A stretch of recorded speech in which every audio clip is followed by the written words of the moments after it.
कलेश्वर माडेचवाडी हा संघ नाणेफेकीचा कौल जिंकलाय. त्यामुळे मात्र क्षेत्ररक्षणाचा निर्णय स्वीकारला जातोय. फलंदाजीसाठी निमंत्रण दिले जाते महापुरुष पिंगोळी या संघाला. उमेश चव्हाण स्ट्रायकिंग एला तर स्ट्रायकिंग एला वया चेंडूवरती आक्रमण केलं. हवेत आहे चेंडू, धाव चोरण्याचा प्रयत्न सुद्धा झालाय. चांगली रनिंग बिटवीन द विकेट म्हणावं लागेल आणि या चांगल्या रनिंग बिटवीन द विकेटच्या जोरावरती एक धाव मात्र चोरली जाते. 4 धावा. ते पडकन आक्रमण केलं. यावर मात्र बाबू गावडेकडून झालेली ही चूक आणि उमेशच्या माध्यमातून आलेला खणखणी ब्रँडेड स्ट्रोक चौकार या स्पर्धेतील दुसरा चौकार पाहायला मिळतो उमेशच्या बॅट मधून. या चेंडूवरती 2 धावा आल्यात. धावा मात्र येत्या धावांचा ओघ वाढत चाललाय. एका षटकाचा खेळ त्या 10 धावा या धावपळीमध्ये धावसंख्या दुहेरी आकड्यात पदार्पण करतेला सुरुवात चांगल्या अंतामध्ये परावर्तित होईल का? मात्र थोडासा बेजबाबदार फटका म्हणावा लागेल, कारण चांगल्या धावा झाल्या होत्या. त्यानंतर मात्र या फटक्याकडे न वळता जरी स्ट्राईक जरी रोटेट झाली असते उमेश समीर गावडे स्ट्रायकिंग एंड आपण पाहतोय. 9+1 तब्बल 2 धावा आपण पाहतोय. अतिरिक्त चेंडू म्हणजेच बाबूच्या माध्यमातून फ्री हिट पाहायला मिळेल. फ्री हिट वरती मोठा हिट पाहायला मिळेल का? आणि मयूरच्या माध्यमातून झालेली ही चूक पाहायला मिळते आणि या चुकीची भरपाई मात्र 4 धावाने मोजावी लागेल. आज मात्र जर पाहायला गेलं तर माडेचवाडी या संघाच्या माध्यमातून चुकांवरती चुका होत आहेत. 2 चौकार पाहायला मिळत आहेत आणि या 2 चौकाराच्या जोरावरती 3 चेंडूंच्या समाप्तीनंतर 17 धावा झाल्यात. 17 धावांपर्यंत पोहोचलाय. 9 चेंडू आहे +1 तब्बल 2 धावा. अजून एक फ्री हिट पाहायला मिळेल बाबू गावडे फुलंदाजी मार्कवरती. पुन्हा एकदा 9 आहे. फ्री हिट कंटिन्यू असेल. फ्री हिट आहे. उमेशच्या माध्यमातून मोठा फटका येईल का? स्टेप आउट झालाय आणि यावेळी जर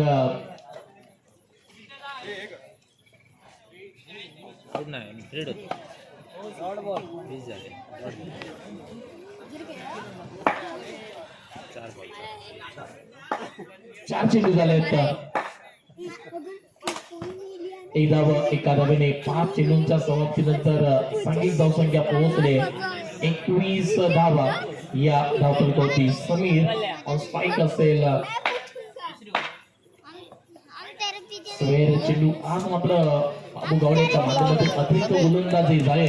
बहुधा हे चित्र पाहायला मिळत नाही, कारण एक चांगला दर्जेदार खेळाडू आहे या बॉक्सलेटच्या पटलावरील म्हणजेच बाबू गावडे आणि त्या खेळाडूच्या विरोधात खेळत असताना त्या गोलंदाजाच्या माध्यमातून म्हणजेच बाबूच्या माध्यमातून हे चाललेल्या चूकच्या माध्यमातून सचिन समीर स्ट्रायकिंग एंडला या चेंडूवरती 1 धाव घेतली जाते. एका चेंडूच्या समाप्तीनंतर सांघिक धावसंख्या 24 धावा या धावपळीवरती आपण पाहतोय. उमेश वेगात टाकलेला हा चेंडू आपल्या वेगासाठी आपल्या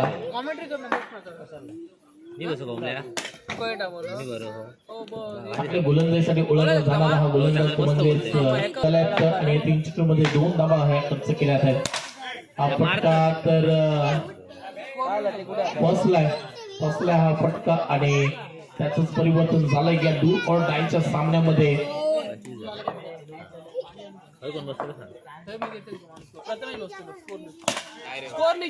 केलाय फक्त 1 धाव पाहायला मिळते एका धावेने. 5 चेंडू आणि सांघिक धावसंख्या 26 धावा या धावपळीवरती. शेवटचा अंतिम चेंडू असेल. उमेश मात्र स्टेप आउट तर केलं होतं. 1 धाव घेतली जाते सुद्धा. अजून मात्र पाहायला मिळाले स्ट्रायकिंग एंडला म्हणजे आता मात्र या षटकाची समाप्ती झाली. 3 षटकांचा हा खेळ समाप्त होतोय. 3 षटकांच्या समाप्तीनंतर सांघिक धावसंख्या 27 धावा आणि विजयाचं समीकरण असेल 28 धावा. बाबू आणि अमृत ही जोडगडी आपण पाहतोय.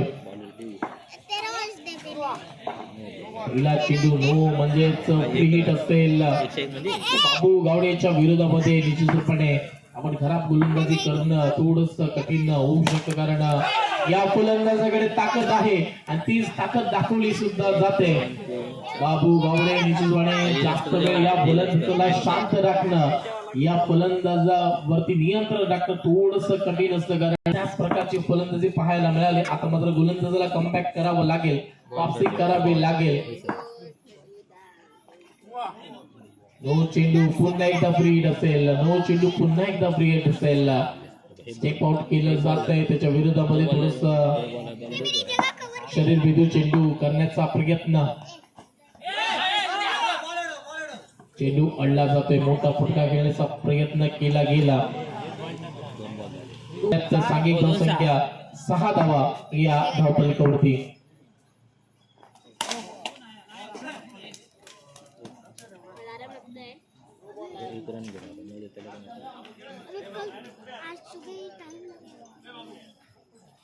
धावा झाल्या धावफलकावरती. संधी होती, चांगलं कमबॅक, चांगली वापसी म्हणावी लागेल. गोलंदाजीच्या माध्यमातून आपण पाहतोय देव गोलंदाजीच्या मार्कवरती पाहायला मिळाला होता. पहिला वापसी केली आहे देवने या मैदानामध्ये. चेंडू रोखलाय तो म्हणजे उमेशच्या माध्यमातून चांगलं क्षेत्ररक्षण म्हणावं लागेल. 5 चेंडू आणि सांघिक धावसंख्या 7 धावा. 55 बाकी 2 धावा आणि या 2 धावीने एका षटकाचा खेळ हा समाप्त होतोय. एका षटकाच्या समाप्तीनंतर 9 धावा गोलंदाजी मार्गावरती समीर पाहायला मिळतोय. लेगलान्स केला जातोय, 1 धाव घेतली जाईल. एका धावेने मात्र सांघिक धावसंख्या पदार्पण करते दुहेरी आकड्यात 10 धावा या धावफलकावरती.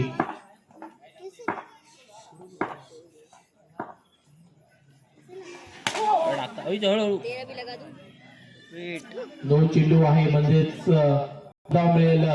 फ्री हिट असेल, फ्री हिट आहे. अतिरिक्त चेंडू गेला होता.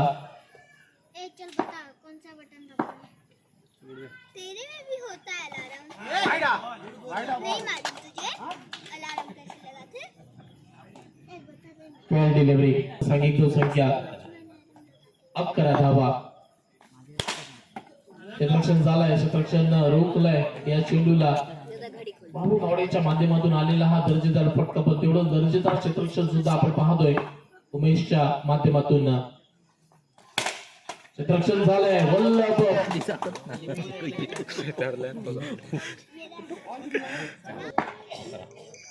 आणि सांघिक धावसंख्या 11 धावा या धावफलकावरती. 17 धावांची गरज आहे. 8 पुन्हा एकदा जर पाहायला गेलं चेंडू जातो एका धावेसाठी, एका धावेने. आता मात्र 5 चेंडूंच्या समाप्तीनंतर 12 धावा झाल्यात.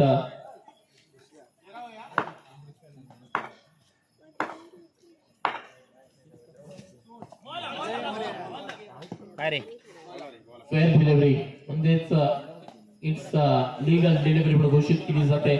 2 षटकांचा खेळ हा समाप्त. सांघिक धावसंख्या पोहोचली आहे ती म्हणजेच 12 या धावांवरती.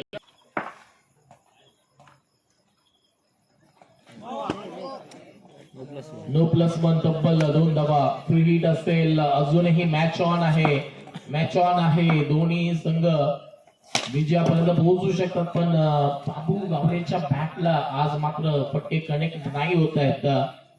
थोडस संघर्ष चालू आहे बाबूच्या माध्यमातून सुद्धा, कारण एक दर्जेदार गोलंदाज नाव आहे बाबू गावडे. आणि अक्षयला अमृतला मात्र आता जबाबदारीने खेळावं लागेल, मोठ्या फटक्यांकडे वळावं लागेल. पुन्हा एकदा यॉर्कर पाहायला मिळतोय तो म्हणजेच उमेशच्या माध्यमातून बॅक टू बॅक या दोन्ही चेंडूंवरती 1-1 धाव. या 2 चेंडूंच्या समाप्तीनंतर सांघिक धावसंख्या झाली आहे 16 धावा झाली आहे.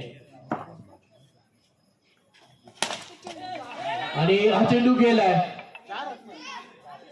पंच निर्णय घ्यायचा आहे. चौकार आलाय या चेंडूवरती. क्षेत्ररक्षण तर करण्याचा प्रयत्न केला गेला होता पण चेंडू गेलाय 4 धावांसाठी. आता 3 चेंडू आणि विजयाचं समीकरण असेल 8 धावा. 3 चेंडू आणि 8 धावा.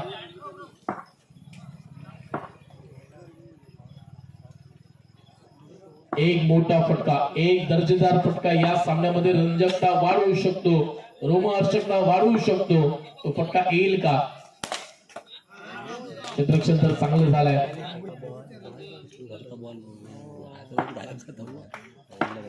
वल्लभ राहुळ आपण पाहतोय आणि हा फटका तर फसला. प्रेशर होता, दबाव होता आणि त्या दबावाला बळी पडतोय तो म्हणजेच बापू गावडे. आणि जर पाहायला गेलं कॉमेंट करायची पुढच्या चेंडू मध्ये विजयाचं समीकरण असेल 8 धावा. गौरव सेवक आपण मैदानात थांबायचं आहे.